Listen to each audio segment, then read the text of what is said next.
తాను impact start చేసింది ఎవరితో పాటు నాతో, నన్ను అందులో ఇన్వాల్వ్ చేసి గట్టిగా చెప్పండి. సార్ కూడా వస్తే బాగుంటుంది కదా, వస్తే బాగుంటుందా లేదా? వచ్చేసారు. ఐ రిక్వెస్ట్ షోకాప్ సార్, ప్లీజ్ కమన్ స్టేజ్. దయచేసి మీకు రావాల్సిన కోరుతున్నాను. మీరు కూర్చోండి సార్ ప్లీజ్. సహేతుక ఇంద్రజాలికుడు, పర్యావరణ ప్రేమికుడు, బహుముఖ ప్రజ్ఞాశాలి, దివ్యాంగ బాలల పెన్నిధి, మాటలకు అందని మానవతావాది, రికార్డులపై రికార్డు సృష్టించిన సృజనశీలి ఆయనే మన ఇంపాక్ట్ ఆత్మీయులు చొక్కాపు వెంకటరమణ గారు. 10,000 మంది బాలలకు ఇంద్రజాల శిక్షణ నుంచి భావితరానికి మార్గదర్శకులు కావటమే కాక వారిలో ప్రతిభను ప్రోత్సహించేందుకు 75 పుస్తకాలను రచించారు. 50 ఏళ్లుగా తన జీవితాన్ని దివ్యాంగ బాలల సంక్షేమం కొరకు అంకితం చేశారు. కేంద్ర సాహిత్య అకాడమీ బాల సాహితీ పురస్కారాన్ని, బాలల హక్కుల కమిషన్ బాలరక్షక అవార్డును, పొట్టి శ్రీరాములు విశ్వవిద్యాలయం కీర్తి పురస్కారాన్ని అందుకున్నారు. మాన్యులు చొక్కాపు వెంకటరమణ గారు ఇంపాక్ట్ ఫౌండేషన్ శ్రేయోభిలాషి కావటం మనకందరికీ ముదావహం. సిల్వర్ జూబ్లీ ఉత్సవ వేదికపైకి వచ్చి మా సత్కారాన్ని స్వీకరించాల్సిందిగా కోరుతున్నాం. సార్, చొక్కాపు వెంకటరమణ సార్ని మన ఇంపాక్ట్ ఫ్యామిలీని ఉద్దేశించి ఒక 2 నిమిషాలు మాట్లాడుతుందిగా కోరుతున్నాను. హలో.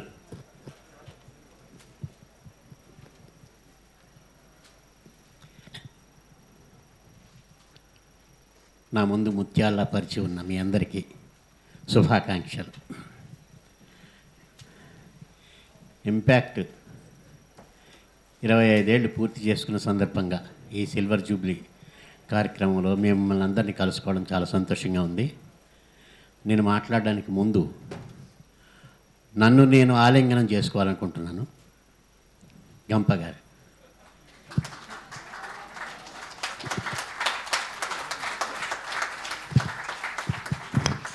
Thank you. నేనే గంప, గంపయే నేను. నేను పుట్టింది పెరిగింది విజయవాడలో 71లో కాలేజీలో బిఏ తెలుగు లిటరేచర్ పూర్తి చేశాను. ఆ తర్వాత 71 నుంచి 78 వరకు విజయవాడలో జయశ్రీ అనే పత్రికలోని సహాయ సంపాదకుడిగా పనిచేశాను. తర్వాత 78, 79 హైదరాబాదులో ఈనాడులో విపుల చిత్రంలో అసిస్టెంట్ ఎడిటర్గా పనిచేశాను. 79 నుంచి 97 వరకు 18 ఏళ్ళు ఆంధ్రప్రదేశ్ బాలల అకాడమీ బాలభవన్ రాష్ట్ర ప్రభుత్వ సంస్థలో ఒక పిల్లల పత్రిక ఎడిటర్గా, బాలచంద్రిక పత్రిక ఎడిటర్గా పనిచేశాను. ఇది నా బ్యాక్గ్రౌండ్. అయితే నేను 71 ముందు కాలేజీలో చదివేటప్పుడు వక్తృత్వ పోటీల్లోనే బ్రహ్మాండమైన ప్రైజులు తెచ్చుకున్నాను. ఇంటర్ కాలేజీ కాంపిటీషన్స్కి వెళ్ళినప్పుడు ఫస్ట్ ప్రైజ్ నాకే. నేను వచ్చానంటే ఈ ప్రైజ్ ఇవాళ మనకు రాదు అనుకునేవాళ్ళు. అయితే ఆ రోజుల్లో ఎక్కువ సబ్జెక్ట్ ఏంటంటే నాకు వచ్చిన అంశం భారతదేశంలో నిరుద్యోగ సమస్య, యువతరంలో అశాంతి ఆందోళన. ఈ సబ్జెక్ట్ మీద బల్లగుద్ది మాట్లాడి బహుమతులు తెచ్చుకున్నా. కాలేజీ వదిలేసి బయటకు వచ్చిన తర్వాత జీవితంలో, నిజమైన జీవితంలో పడిన తర్వాత నేను కాలేజీలో ఉండగా ఎంత ట్రాష్ మాట్లాడాను అని రియలైజ్ అయ్యాను. నిజం చెప్పాలంటే భారతదేశంలో నిరుద్యోగ సమస్య లేనే లేదు. నేను గమనించింది ఉన్నదల్లా ఆ ఉద్యోగాలకి స్కిల్స్ లేకపోవడం. ఇది నాకు ఆలోచనకు వచ్చి నాకు మ్యాజిక్ గురువు పట్టాభిరామ్ గారు, ఆయనతో చెప్పాను, ఏమండి ఒక మంచి కార్యక్రమం పెట్టాలనుకుంటున్నాను అంటే తప్పకుండా పెట్టండి అని నా ఆలోచన ఆయన సపోర్ట్ చేశారు. అప్పుడు గంప గారు చెప్పినట్టుగా చిక్కడపల్లిలోని సెంట్ ఆడమ్స్ స్కూల్లోని ఒక కార్యక్రమం ప్రారంభించాం. అదేంటంటే వేసవిలోని 1 రోజుల పాటు అన్ఎంప్లాయిడ్ యూత్కి పర్సనాలిటీ డెవలప్మెంట్, మార్కెటింగ్ స్కిల్స్లో ఉచిత శిక్షణ అని పెట్టాం. అంటే పర్సనాలిటీ డెవలప్మెంట్, మార్కెటింగ్ స్కిల్స్ ఏమిటి అనుకోవచ్చు. నేను ఇందాక చెప్పాను కదా నేపథ్యం. అంటే డ్రైవింగ్ రానివాడు డ్రైవర్ పోస్ట్కి అప్లై చేస్తే ఎవరు ఉద్యోగం, ఈత రానివాడు స్విమ్మింగ్ ఇన్స్ట్రక్టర్గా అప్లై చేస్తే రారు. అప్పుడు నేను పేపర్లన్నీ చూస్తే మార్కెటింగ్ ఎగ్జిక్యూటివ్స్ కావాలి, మార్కెటింగ్ సేల్స్ పర్సన్స్ కావాలని ఎక్కువ కొన్ని వేల ఉద్యోగాలు ఉన్నాయి. కానీ ఆ ఉద్యోగ అవకాశాలు ఎక్కడ ఉన్నాయో నాకు అర్థమైంది. అయితే వాటికి స్కిల్స్ లేవు. అందుకని ఇలా పెడదామని నాకు ఆలోచన వచ్చి నెల రోజుల పాటు ఈ ఉచిత శిక్షణ ఇచ్చి వాళ్ళకి 500 రూపాయలు స్టైఫండ్ ఇచ్చి బస్ పాస్ ఇచ్చి ట్రైనింగ్ తర్వాత ఉద్యోగాలు ఇప్పించడం అనేది పెట్టుకున్నాను. అయితే దానికి మంచి స్పందన వచ్చింది. పేపర్లో రాగానే కొన్ని వందల మంది అప్లై చేస్తే 100 మందిని మాత్రమే సెలెక్ట్ చేసి ప్రారంభించాం చిన్నగా. అప్పుడు ఇది జరుగుతూ ఉంటే ఒక చక్కటి చిరునవ్వు నన్ను ఆకర్షించింది. సార్ ఈ మంచి కార్యక్రమం చేస్తున్నారు, మన జేసీసీలోని చాలామంది ఫ్యాకల్టీస్ ఉన్నారు, వాళ్ళని కూడా ఇన్వాల్వ్ చేసుకుందాం అని గంప వచ్చి గట్టిగా కావలించుకుని నన్ను అభినందించి చెప్పేసరికి అమ్మయ్య, నాకు ఇందాక నన్ను నేను ఆలింగనం అనుకున్నాను కదా, ఆ ఆలింగనమే మా గంప. అప్పుడు ఇద్దరం కలిసి ఏం చేసామంటే ప్రతి ఏడాది ఒక జేసీస్ చాప్టర్ని, వాకర్ టౌన్ జేసీస్, సికింద్రాబాద్ జేసీస్, ఇలాగా ఒక్కొక్క చాప్టర్ని మేము ఇన్వాల్వ్ చేస్తూ అలాగ నడుపుతూ వెళుతున్నాం.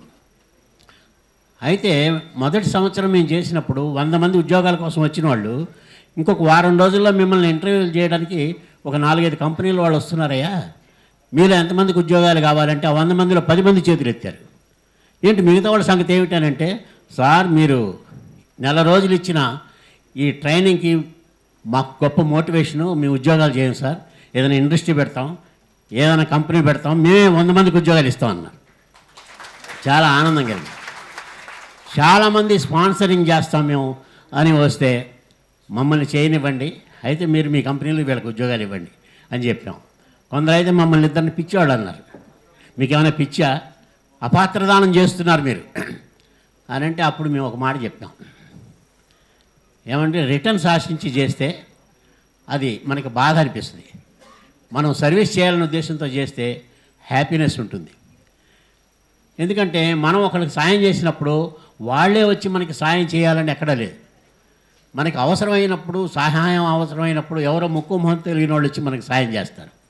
అది ఎలాగంటే మనం బ్యాంకులోని డబ్బులు డిపాజిట్ చేస్తాం, మనకి అకౌంట్లోకి వెళ్ళిపోతాయి.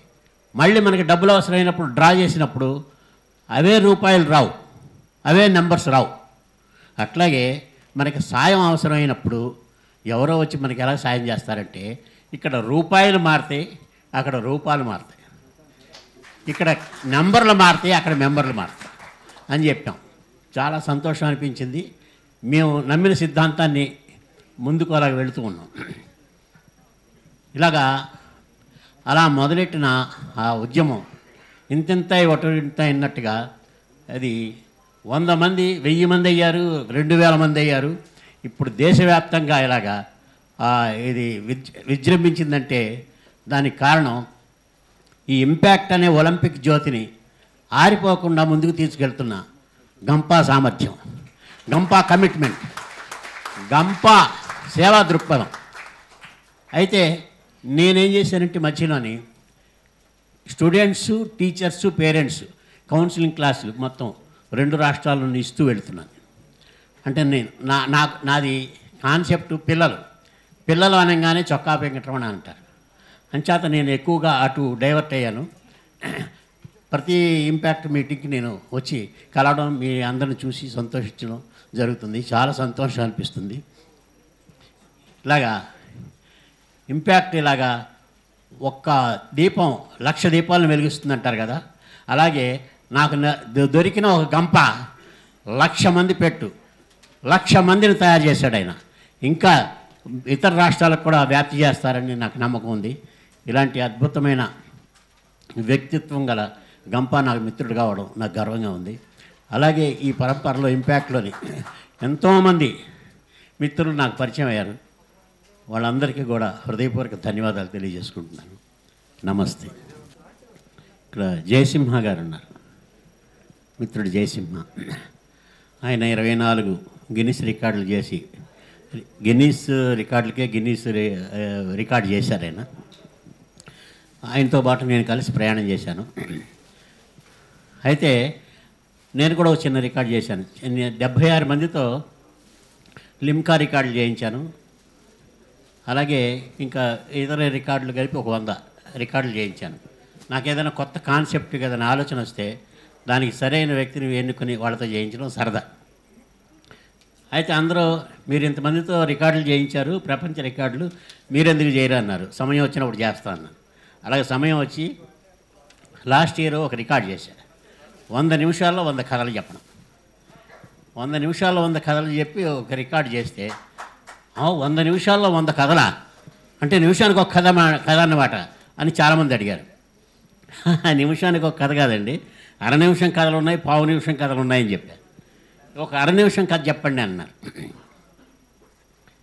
అంటే ఆ మధ్య ఈటీవీ తెలుగు వెలుగు వాళ్ళు నన్ను తెలుగు భాష మీద కథలు చెప్పమని అడిగారు. 80 ఆదివారాలు కథలు చెప్పాను. అయితే వాళ్ళకి తెలుగు కథలు కావాలి కాబట్టి చిన్న కథలు చెప్పా. అర నిమిషం కథ. నేను అలా వెళుతూ ఉంటే ఒక స్కూల్ వదిలేశారు, పిల్లలందరూ వెళ్ళిపోయారు. ఒక్క పిల్లవాడు అక్కడ కూర్చొని ఉన్నాడు. అయ్యో ఆ పిల్లవాడిని ఎవరు తీసుకెళ్తారో అని చెప్పి దగ్గరికి వెళ్ళి, బాబు నిన్ను ఇంటికి తీసుకెళ్ళడానికి మీ అమ్మ వస్తుందా అని అడిగాను. నాకు అమ్మ లేదు కదా అని అన్నాడు. అయ్యో పాపం అమ్మ లేదు. మరి మీ నాన్న వస్తాడా అని అడిగాను. నాకు నాన్న లేడు కదా అని అన్నాడు. అయ్యో అమ్మ నాన్న లేని అరాధ. అయితే నిన్ను ఇంటికి తీసుకెళ్ళడానికి ఎవరు వస్తారు బాబు అన్నాను. మా మమ్మీ డాడీ వస్తారు అని అన్నాడు. అయ్యో తెలుగు నీ పరిస్థితి ఇలా అయిపోయిందని బాధపడ్డా. సరే అర నిమిషం కథ బాగుందండి, పావు నిమిషం కథ చెప్పండి అన్నాడు. ఒక ఎలక తన పిల్లల్ని వెంటేసుకొని షికారిగా బయలుదేరింది. కొంత దూరం వెళ్ళేసరికి ఒక పిల్లి మ్యావ్ అంటూ మీద పడింది. పిల్లలు చెల్లాచెదరైపోయాయి. అప్పుడు ఎలక మిమిక్రీ వచ్చింది. అది పిల్లలందరిని దగ్గరికి చేర్చి మరి ఏం భయపడకండి అని గొంతు సవరించుకొని బాబావ్ బాబావ్ అని అరిచింది. దెబ్బతో పిల్లి పారిపోయింది. చూసారా, ఆపద సమయంలో సెకండ్ లాంగ్వేజ్ పనికి వస్తుందని పెద్దవాళ్ళు చెప్తారు. అందుకే థ్యాంక్ యూ.